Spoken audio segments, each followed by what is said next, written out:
All right, let's get right into it. Today, we're diving into a pretty challenging philosophy of self-realization, one drawn directly from a text attributed to the symbolic figure of Baphomet.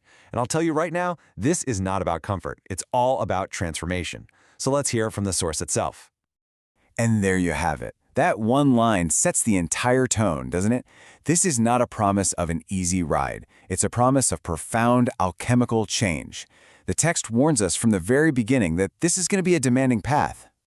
And this is the central idea, the foundation for everything else. The whole philosophy depends on you making this radical shift in how you see the world. Instead of chasing things out there, the text tells us to look inward, arguing that everything you could possibly desire is already a potential inside of you, just waiting to be unlocked.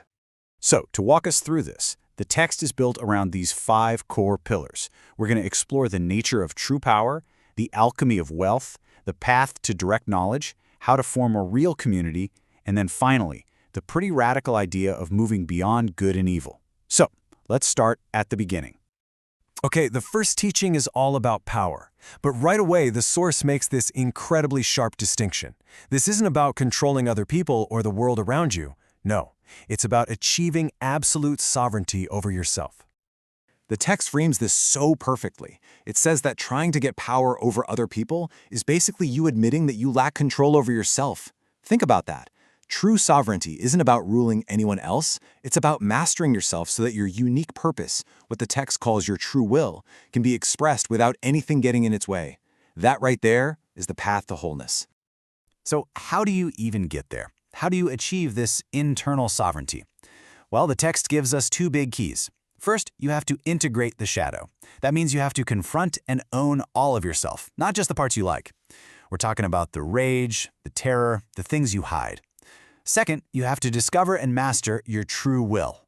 But what does that actually mean? Here it is. The text defines your true will as your one-of-a-kind reason for being here. It's not what your parents wanted for you. It's not what society expects of you. It is your absolute core purpose.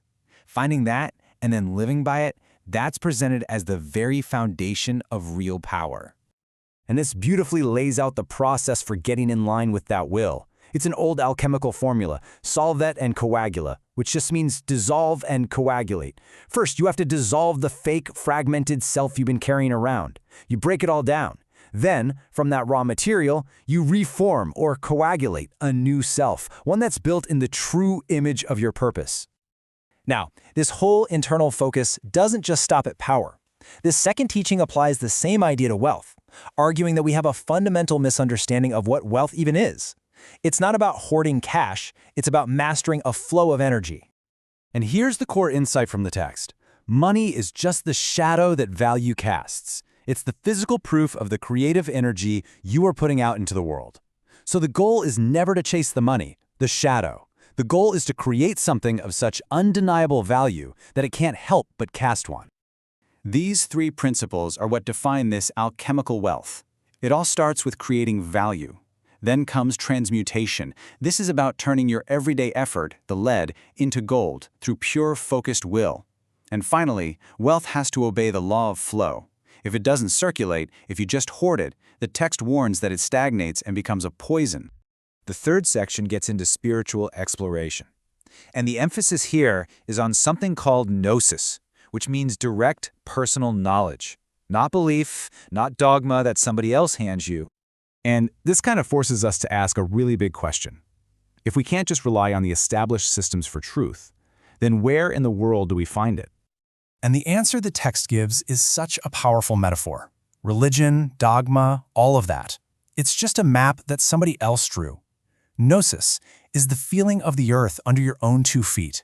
It's the direct experience of walking the territory for yourself. So this path stands on 3 pillars. First, radical doubt. You have to question everything you've ever been told. Second, the principle of as above, so below, which basically means to know yourself completely is to know the entire cosmos.